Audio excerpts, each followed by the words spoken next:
मैं फेल हो गया क्योंकि मेरी किस्मत खराब है। मेरा प्लान सक्सेसफुल नहीं हुआ क्योंकि मेरी किस्मत ने हमेशा मुझे धोखा दिया। जब भी आप अपने फेलियर का कारण किस्मत को बनाते हो ना, तो आप अपनी लाइफ का, अपने सक्सेस का, अपने गोल्स का कंट्रोल अपने हाथ से छोड़ देते हो। वो कंट्रोल आप किस्मत के हाथ में दे देते हो। और जब आप लक को, किस्मत को कंट्रोल दे देते हो ना, तो आपको लगता है आप कुछ कर ही नहीं सकते क्योंकि आपके हाथ में तो कुछ है ही नहीं। और जब आपके गोल्स, आपके ड्रीम्स, आपके प्लान्स, आपकी लाइफ का कंट्रोल आपके हाथ में नहीं होगा, तो आप आगे कैसे बढ़ोगे, आइडियाज कैसे सोचोगे, इंप्लीमेंट कैसे करोगे, अचीव कैसे करोगे? या तो किस्मत को जिम्मेवार बना के बैठ जाओ, या फिर खुद को जिम्मेवार बना के सॉल्यूशंस ढूंढो। या तो किस्मत को कंट्रोल दे सकते हो अपने सक्सेस का, अपने फेलियर्स का, या फिर वो कंट्रोल अपने पास रख सकते हो। या तो किस्मत को दोष देते रहो, देते रहो, देते रहो, या फिर अपनी किस्मत बनाना शुरू कर दो। सो आज से किस्मत को दोष देना बंद कर दो, आज से किस्मत को ब्लेम करना बंद कर दो और अपनी लाइफ को अपने कंट्रोल में लाओ।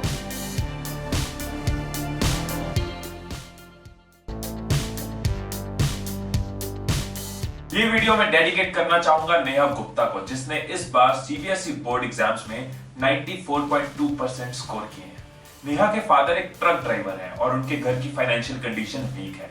नेहा बहुत आसानी से कह सकती थी कि मेरे घर की फाइनेंशियल कंडीशन तो वीक है, मेरे फादर ट्रक ड्राइवर हैं, मैं ट्यूशन अफोर्ड नहीं कर सकती, इसलिए मैं अच्छे मार्क्स कैसे ला सकती हूँ। और मेजॉरिटी लोग ऐसी कंडीशंस में यही करते हैं, हालातों को ब्लेम करते हैं, पेरेंट्स को ब्लेम करते हैं, अपनी फाइनेंशियल और सोशल बैकग्राउंड को ब्लेम करते हैं। लेकिन हिस्ट्री निकाल के देख लो, जिन्होंने लाइफ में कुछ अचीव किया है उन्होंने कभी बहाने नहीं मारे, और जिन्होंने बहाने मारे हैं उन्होंने लाइफ में कभी कुछ अचीव नहीं किया।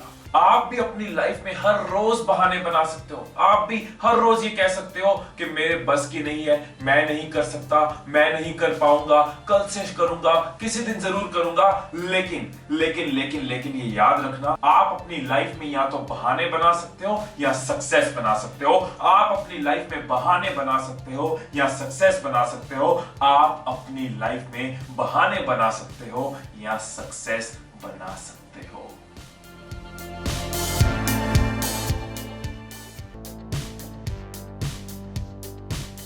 राफेल सोलानो एक डायमंड प्रोस्पेक्टर थे। 1943 की बात है, वो वेनेजुएला में अपने कुछ दोस्तों के साथ हीरे ढूंढने के लिए कई महीनों से मेहनत कर रहे थे। कई महीनों से वेनेजुएला के रिवर बेड्स पे एक एक पत्थर उठा रहे थे सो दैट उनके हाथ में डायमंड लग जाए। लेकिन इतने महीने सुबह शाम मेहनत मशक्कत करने के बाद भी उनके हाथ में कोई हीरा नहीं लगा था। राफेल अब तक हिम्मत हार चुके थे। उन्होंने एक और पत्थर उठाया और वो भी आम पत्थर निकला। उन्होंने अपने दोस्तों को बताया कि ये मेरा 999,999 पत्थर है और अब मैं हिम्मत हार चुका हूं, आई गिव अप। हमारे हाथ हीरा नहीं लगने वाला, हीरा ढूंढने का डिसीजन गलत था और अब मैं हार मान चुका हूं। इतने में उनके दोस्त ने कहा, एक पत्थर और उठा लो और 1 मिलियन पत्थर पूरे कर लो। राफेल ने फिर से गीली मिट्टी में हाथ डाला, एक पत्थर और निकाला। जब उन्होंने पत्थर निकाला तो उनका वो पत्थर कुछ हैवी लगा और थोड़ा अलग लगा। जब उसको साफ किया तो हैरान रह गए, मुर्गी के अंडे के साइज के जितना एक डायमंड। उस टाइम पे भी वो डायमंड $2 लाख का बिका था और उसका नाम लिबरेटर रखा गया था। अब तक का सबसे बड़ा और सबसे प्योर डायमंड लिबरेटर। वो एक लास्ट ट्राई अगर ना की होती तो वो डायमंड आज भी वेनेजुएला के रिवर बेड्स पे मिट्टी में पड़ा होता। अगर वो एक लास्ट ट्राई उन्होंने ना की होती तो अपने कई महीनों की मेहनत का रिजल्ट वो नहीं ले पाते। आप भी अपने ड्रीम्स के लिए परसिस्टेंट हो, बस थोड़ी और कोशिश, थोड़ी और मेहनत, और जिसको आप फेलियर समझ रहे हो वो एक शानदार सक्सेस बन जाएगा।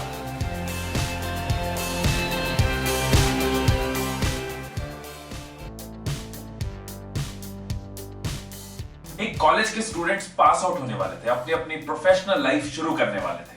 तो उनके प्रोफेसर ने उनको एक टेस्ट दिया जिसमें 3 कैटेगरीज थी। फर्स्ट कैटेगरी में सबसे मुश्किल क्वेश्चन थे और हर सही आंसर पे 100 मार्क्स थे। सेकंड कैटेगरी में थोड़े आसान क्वेश्चन थे और हर क्वेश्चन 50 मार्क्स का था। और थर्ड कैटेगरी में सबसे आसान क्वेश्चन थे और हर क्वेश्चन के मार्क्स 20 थे। जिन स्टूडेंट्स ने फर्स्ट कैटेगरी चूज की थी उनके ज्यादातर आंसर गलत थे पर उनको A ग्रेड मिला। जिन स्टूडेंट्स ने सेकंड कैटेगरी चूज की थी उनको मिला B ग्रेड, और जिन स्टूडेंट्स ने थर्ड कैटेगरी चूज की थी उनके ज्यादातर आंसर सही थे पर उनको C ग्रेड मिला। तो जिन स्टूडेंट्स को बी और सी ग्रेड मिला वो खुश नहीं थे। उन्होंने प्रोफेसर से पूछा कि ऐसा आपने क्यों किया? तो प्रोफेसर ने उनको जवाब दिया कि मैं आपकी नॉलेज नहीं टेस्ट कर रहा था, मैं आपका एम टेस्ट कर रहा था। सो लाइफ में अगर कुछ पाना चाहते हो, अगर बड़ा बनना चाहते हो, तो अपना एम बड़ा रखना होगा, अपनी सोच ऊंची रखनी होगी।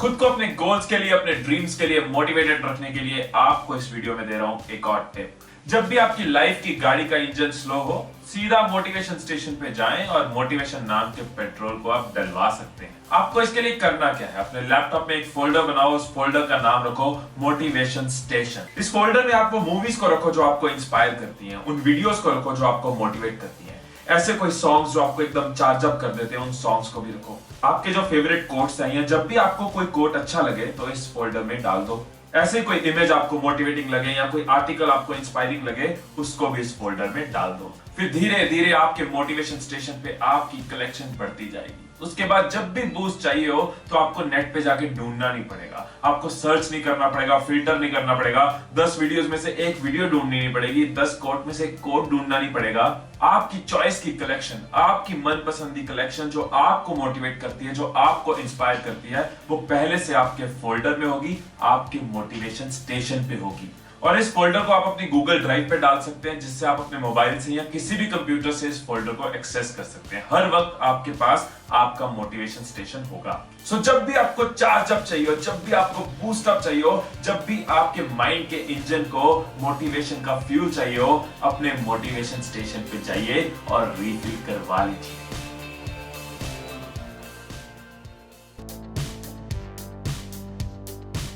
सुधा चंद्रन जब 17 इयर्स की थी तो डांस की दुनिया में एक नाम बना चुकी थी, 75 से ज्यादा शोज कर चुकी थी।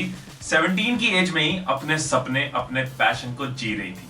लेकिन ताश के पत्तों के ढेर की तरह उनके सपनों को टूटने में वक्त नहीं लगा। एक रोड एक्सीडेंट हुआ और डॉक्टर्स को उनकी टांग काटनी पड़ी। अब डांस की दुनिया तो दूर की बात थी, शायद उनको चलने के लिए भी व्हील चेयर का या फिर बैसाखी का सहारा लेना पड़ता। ऐसे में सुधा बहुत आराम से कह सकती थी कि अब मुझे अपने सपनों को छोड़ना होगा, अब मुझे अपने पैशन को छोड़ना होगा। लेकिन सुधा ने हार नहीं मानी। चाहे हजारों कारण उनके अगेंस्ट थे, सारे हालात उनके अगेंस्ट थे। सुधा ने आर्टिफिशियल फुट के साथ डांस प्रैक्टिस शुरू की। इंजरीज हुई, खून बहा, लेकिन एंड में उनकी जीत हुई। 3 साल की दर्द और मेहनत के बाद उन्होंने बिल्कुल पहले की तरह डांस परफॉर्मेंसेस शुरू कर दी। देखने वाले हैरान रह गए और उसके बाद दुनिया भर के शोज किए, अवार्ड्स मिले, मूवीज की, और आज भी 50 की एज में परफॉर्म कर रही है। किसी भी सक्सेस के लिए, किसी भी अचीवमेंट के लिए आपके अंदर वो बिलीफ होना चाहिए जो किसी भी प्रॉब्लम से बड़ा है, जो किसी भी कठिनाई से बड़ा है, जो किसी भी मुश्किल से बड़ा है। अगर आपको खुद पे विश्वास है तो आपके सपनों को पूरा करने में आपको कोई ताकत नहीं रोक सकती। अगर आपको खुद पे विश्वास है तो नामुमकिन कुछ भी नहीं।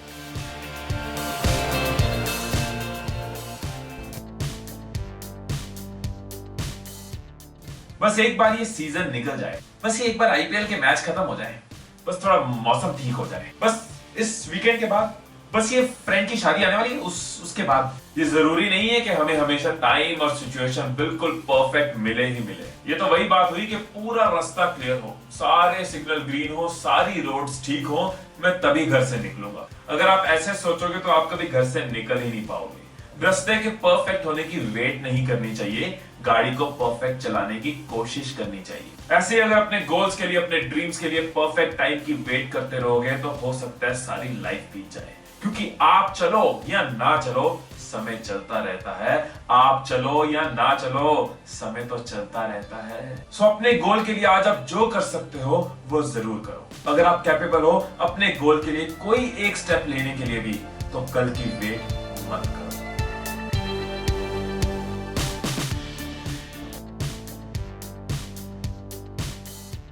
सर डॉन ब्रैडमैन, क्रिकेट की हिस्ट्री में टॉप बैट्समैन में आज भी उनका नाम आता है।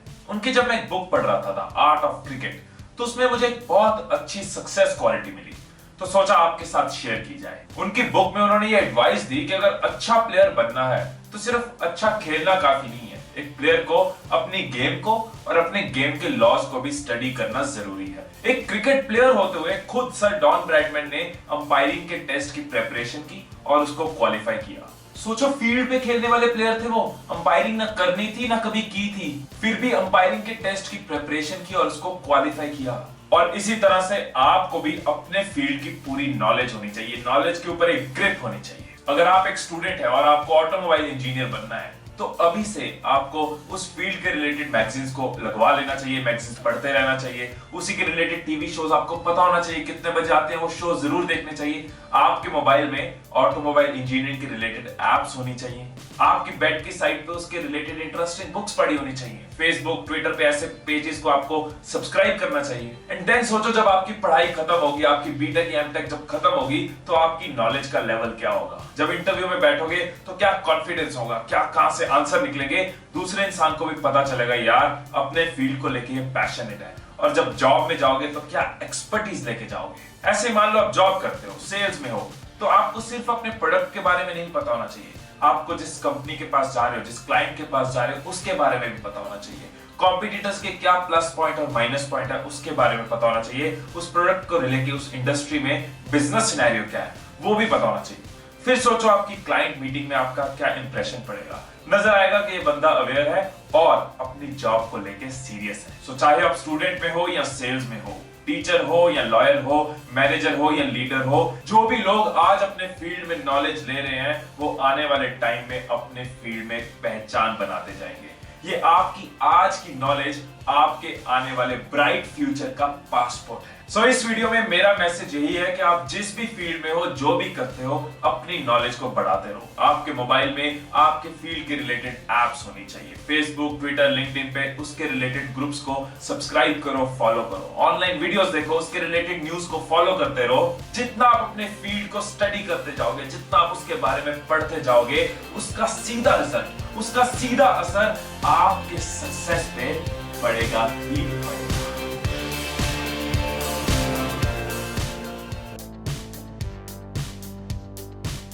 सक्सेस की लेबोरेटरी में जिस इंसान के सक्सेस को आज हम ऑब्जर्व करने जा रहे हैं, हो सकता है आपने उनका नाम सुना हो या ना सुना हो, लेकिन उनकी कंपनी का नाम आपने सुना ही होगा। उनकी कंपनी का नाम है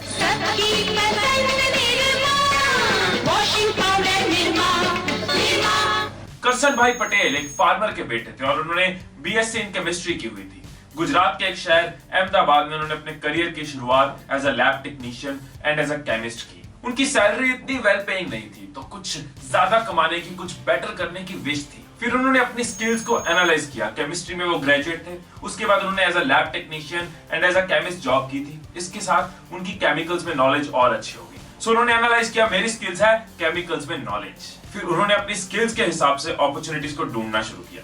उस टाइम पे 1960 में उन्होंने एनालाइज किया कि वॉशिंग पाउडर्स बहुत महंगे हैं और सारी कंपनीज जो इस मार्केट में है वो इंटरनेशनल है, एमएनसीज हैं। और वॉशिंग पाउडर के महंगे होने की वजह से ज्यादातर middle class families washing soap से काम चलाती थी। फिर उन्होंने अपनी स्किल और अपॉर्चुनिटी को मिलाया और अपनी केमिस्ट्री की नॉलेज को यूज करते हुए बना डाला एक सस्ता और अच्छा वॉशिंग पाउडर, निरमा। करसन भाई जब जॉब पे जाते थे या फिर वापस आते थे तो अपने साइकिल पे वो घर घर में अपना नया बनाया हुआ वॉशिंग पाउडर बेचते हुए जाते थे। उन्होंने वॉशिंग पाउडर की कॉस्ट रखी थी 3 रुपीज पर केजी, जबकि उस टाइम पे मार्केट में जो बाकी प्लेयर्स थे उनकी मिनिमम कॉस्ट 13 रुपीज थी। और क्योंकि उनको अपनी क्वालिटी पे भरोसा था तो उन्होंने मनी बैक गारंटी भी दे दी। खुद ही प्रोडक्ट बनाते थे, खुद ही प्रोडक्ट बेचते थे और ऐसे अपनी रोज रोज की मेहनत के साथ वो अहमदाबाद की मिडिल क्लास फैमिलीज में अपने वॉशिंग पाउडर निरमा को पॉपुलर करते गए।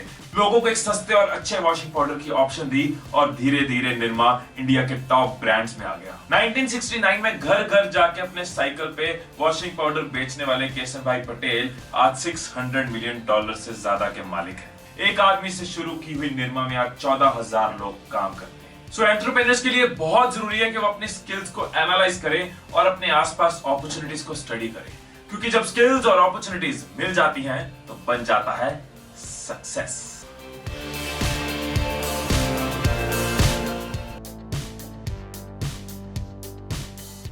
मैं जब इंटरनेशनल प्लेटफॉर्म्स में लोगों के साथ इंटरेक्ट करता हूँ या फिर अलग अलग कंट्रीज में मेरे फ्रेंड्स के साथ या फिर बिजनेस कॉन्टैक्ट्स के साथ जब बात होती है तो एक चीज मैंने ऑब्जर्व की है, उनमें से मेजॉरिटी लोगों को लगता है कि हमारी कंट्री के लीडर्स अच्छे नहीं है। बिजनेस में या जॉब में सक्सेसफुल होने के लिए हमारी कंट्री का एनवायरनमेंट अच्छा नहीं है, बिजनेस के लिए हमारी कंट्री खराब है। ऑस्ट्रिया में मेरी किसी से बात हुई, उनको लगता है कि हमारी कंट्री का टैक्स सिस्टम बहुत बेकार है, बिजनेस करना बहुत मुश्किल है। यूके में लोग कहते हैं कि इन्वेस्टर्स विश्वास नहीं करते, अपने बिजनेस को वेंचर कैपिटलिस्ट से फंड करवाना बहुत मुश्किल है। न्यूजीलैंड के लोगों को लगता है कि हमारे यहाँ लेग पुलिंग बहुत ज्यादा है, लोग खुद तो कुछ करना चाहते नहीं और दूसरे को करने नहीं देते। यूएस में लोग कहते हैं कि फैमिली सपोर्ट नहीं होती, पर्सनल लाइफ के स्ट्रेस की वजह से हम अपनी जॉब्स में सक्सेसफुल नहीं हो पाते। सो यूएस को लगता है कि बिजनेस के लिए न्यूजीलैंड ज्यादा अच्छा है, न्यूजीलैंड वालों को लगता है इंडिया ज्यादा अच्छा है, इंडिया वालों को लगता है यूके ज्यादा बेटर है और यूके वालों को लगता है ऑस्ट्रिया ज्यादा अच्छा है। अब क्योंकि मैं इंडिया में रहता हूँ, इंडिया में बड़ा हुआ हूँ, तो हर रोज लोगों से इंडिया की बुराइयां सुनता रहता हूँ कि क्यों उनके बिजनेस या जॉब में वो सक्सेसफुल नहीं है, क्योंकि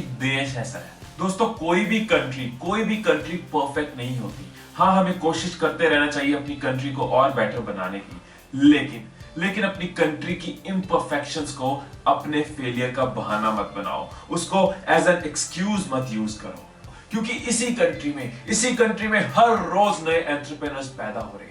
इसी कंट्री में कुछ लोग स्टार्टअप्स करके आज अपनी ड्रीम लाइफ जी रहे हैं। इसी कंट्री में कुछ लोग हर रोज ऑफिस में ग्रो कर रहे हैं और इसी कंट्री में कुछ लोग नॉर्मल बैकग्राउंड से निकल के आज टॉप कंपनीज के सीईओज बन चुके हैं। इसी देश में, इसी कंट्री में, इसी इंडिया में कुछ लोग बहाने बनाते रहते हैं। इसी देश में कुछ लोग गलतियां निकालते रहते हैं और इसी देश में कुछ लोग अपने हार्डवर्क, अपनी डेडिकेशन और अपनी स्ट्रगल के साथ ग्रो करते जाते हैं, क्योंकि उनको पता है कि बहाने बना के कुछ नहीं होगा, उनको पता है कि एक्सक्यूजेस बना के कुछ नहीं होगा। अगर कुछ होगा तो वो अपने गोल्स के लिए, अपने आइडियाज के लिए स्ट्रगल करके होगा, अपनी कंफर्ट जोन तोड़ के होगा।